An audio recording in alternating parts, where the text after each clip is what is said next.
વરસાદની એ એક ધૂંધળી રાત હતી. રેલવે સ્ટેશન પર રોજની જેમ એક યુવાન એક જ બેન્ચ પર આવીને બેઠો હતો. તેનું નામ હતું નીરવ. તેના હાથમાં એક જૂનો, સમયની થાપટોથી પીળો પડી ગયેલો પત્ર હતો. દરરોજ રાત્રે બરાબર 9 વાગ્યે તે એ પત્રને ખોલતો, વાંચતો અને પછી આવતી જતી ટ્રેનોને એકેટશે જોતો રહેતો. સ્ટેશન પરથી પસાર થતા લોકો ઘણીવાર વિચારતા કે આખરે આ માણસ કોની રાહ જોઈ રહ્યો છે. પણ તેની એ ભીની આંખો પાછળનું સત્ય કોઈ જાણતું નહોતું. 10 વર્ષ પહેલાની એ યાદો. વાર્તાના તાર 10 વર્ષ પાછળ ખેંચાય છે. ત્યારે નીરવ એક સામાન્ય કોલેજ વિદ્યાર્થી હતો. ત્યાં તેની મુલાકાત આવની સાથે થઈ. આવની એટલે ખુશમિજાજ અને હંમેશા બીજાની મદદ કરવા માટે તૈયાર રહેતી એક વહાલસોઈ છોકરી.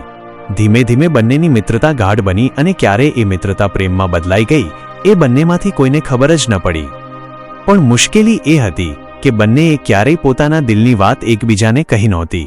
એક દિવસ આવનીએ નીરવના હાથમાં એક પત્ર મૂક્યો. પત્ર પર લખેલું હતું, આ પત્ર આજે નહીં, બરાબર 10 વર્ષ પછી જ ખોલજે. નીરવે હસીને એ પત્ર પોતાની બેગમાં મૂકી દીધો. તેને એમ કે આ તો કોઈ મજાક હશે. પણ એના થોડા જ દિવસો પછી આવની અચાનક જ એ શહેર છોડીને ચાલી ગઈ. ન કોઈ ફોન આવ્યો, ન કોઈ મેસેજ. નીરવે તેને શોધવાના અથાણ પ્રયત્નો કર્યા, પણ તેનો કોઈ પત્તો મળ્યો નહીં. સમયનું ચક્ર અને એ પત્ર. સમય વહેતો રહ્યો, પણ નીરવની રાહ ન ખૂટી. તે દર વર્ષે એ જ તારીખે એ જ સ્ટેશન પર આવતો રહ્યો. જોતજોતામાં 10 વર્ષ પૂરા થયા. આજે એ ઘડી આવી ગઈ હતી. નીરવે ધ્રુજતા હાથે એ પીળો પડી ગયેલો પત્ર ખોલ્યો. પત્રમાં લખ્યું હતું, જો તું આ પત્ર વાંચી રહ્યો છે તો હું કદાચ આ દુનિયામાં તારી સામે નહીં હોઉં. મને એક ગંભીર બીમારી હતી. હું નથી ઈચ્છતી કે તું મારી યાદમાં તારું આખું જીવન બગાડે. તું જિંદગીમાં આગળ વધજે. પણ હા, જો આપણો પ્રેમ સાચો હશે તો આપણે ફરી જરૂર મળીશું.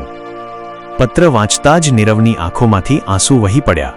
તેનું દિલ તૂટી ગયું. ક્ષણે એક નાનકડી માસૂમ છોકરી તેની પાસે આવીને ઊભી રહી ગઈ. તેણે પૂછ્યું, શું તમે નીરવ અંકલ છો? નીરવ ચોંકી ગયો. તેણે આંસુ લૂછતા છોકરી સામે જોયું. એ નાની છોકરીએ પોતાની બેગમાંથી એક જૂનો ફોટો કાઢ્યો. ફોટામાં નીરવ અને આવની કોલેજના દિવસોમાં સાથે ઊભેલા હતા. છોકરી બોલી, મમ્મીએ કહ્યું હતું કે જો ક્યારેય તમને મળું તો આ ફોટો તમને આપી દઉં. નીરવે ઉત્તેજના અને ગભરાહટ સાથે ઉતાવળે પૂછ્યું, તારી મમ્મી ક્યાં છે? છોકરીએ માસૂમિયતથી સ્મિત કર્યું અને કહ્યું, એ બહાર કારમાં બેઠા છે. નીરવના પગમાં જાણે પાંખો આવી ગઈ. તે દોડીને સ્ટેશનની બહાર ગયો. સામે એક કાર ઊભી હતી. કારનો દરવાજો ખોલ્યો અને અંદર આવની બેઠી હતી, એકદમ સુંદર અને સંપૂર્ણ સ્વસ્થ. નીરવ આશ્ચર્યથી અવાક થઈ ગયો. ત્યારે જ વાર્તામાં સૌથી મોટો ટ્વિસ્ટ આવ્યો. બદલાઈ ગયો. તે રડમસ અવાજે બોલ્યો, તું જાણે છે મેં કેટલા વર્ષ, કેટલી તકલીફ સાથે તારી રાહ જોઈ છે. આવનીની આંખોમાં પણ સાચા પ્રેમની ભીનાશ આવી ગઈ. તે બોલી, અને મેં પણ વિદેશમાં રહીને મારા દરેક જન્મદિવસે બસ તને જ યાદ કર્યો છે. વાતાવરણમાં થોડી ક્ષણો માટે એક ગંભીર શાંતિ છવાઈ ગઈ. બંને એકબીજાને જોઈ રહ્યા હતા. ત્યાં જ પેલી નાનકડી છોકરી દોડતી આવી અને બોલી, મમ્મી, આ જ છે ને તમારા વાર્તાવાળા હીરો? આ સાંભળીને બંનેના ચહેરા પર સ્મિત આવી ગયું. નીરવે ધીમેથી આવનીનો હાથ પોતાના હાથમાં લીધો અને ગદગદિત અવાજે બોલ્યો, કેટલીક રાહ બહુ લાંબી હોય છે, પણ તે સાચા લોકો સુધી જરૂર પહોંચાડે છે. કેમેરો ધીમે ધીમે એ બંનેથી દૂર જાય છે. આકાશમાંથી વરસતો વરસાદ હવે બંધ થઈ ગયો છે, જાણે કુદરતે પણ તેમની રાહનો અંત સ્વીકારી લીધો હોય.